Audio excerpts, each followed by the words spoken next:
കോട്ടയത്ത് അതിശക്തമായ മഴയിലും കാറ്റിലും ഇന്നലെ അർദ്ധരാത്രിയോടുകൂടി വലിയ നാശനഷ്ടങ്ങളാണ് കോട്ടയത്തിന്റെ വിവിധ ഭാഗങ്ങളിൽ ഉണ്ടായിട്ടുള്ളത്. നമ്മളിപ്പോൾ നിൽക്കുന്നത് കോട്ടയം തിരുവാർപ്പ് 7-ാം വാർഡിലാണ്. ഇവിടുത്തെ ഒരു വീട്ടിലാണ് ഇന്നലെ കിടപ്പ് രോഗിയായ അമ്മയുടെ മുകളിലേക്ക് മരം ഒടിഞ്ഞു വീഴുകയും തുടർന്ന് ഭിത്തി ഉൾപ്പെടെ ഇടിഞ്ഞ് ഈ ഒരു അമ്മയുടെ മുകളിലേക്ക് വീഴുകയായിരുന്നു. കൃഷ്ണകുമാരി എന്ന 83 വയസ്സുള്ള അമ്മയ്ക്കാണ് ഇപ്പോൾ അതിശക്തമായ കാറ്റിലും മഴയിലും പരിക്കേറ്റിരിക്കുന്നത്. ഇവരെ ഉടൻ തന്നെ ഇപ്പോൾ ആശുപത്രിയിലേക്ക് മാറ്റിയിരിക്കുകയാണ്. അതുപോലെ തന്നെ കോട്ടയത്തിന്റെ വിവിധ ഭാഗങ്ങളിൽ അതിശക്തമായ കാറ്റിലും മഴയിലും ഇന്നലെ ഉണ്ടായ അതിശക്തമായ കാറ്റിലും മഴയിലും വലിയ നാശനഷ്ടങ്ങളാണ് ഇപ്പോൾ റിപ്പോർട്ട് ചെയ്തിരിക്കുന്നത്. കോട്ടയം കുമ്മനത്ത് കനത്ത കാറ്റിലും മഴയിലും മരം വീണ് വീടുകൾക്ക് നാശനഷ്ടം.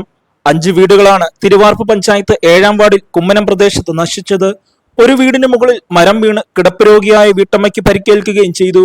കുമ്മനം പെരുമ്പള്ളിയിൽ വേണുഗോപാലൻ നായരുടെ വീടിന് മുകളിലാണ് മരം വീണത്. വീടിന്റെ ഭിത്തി തകരുകയും ചെയ്തു.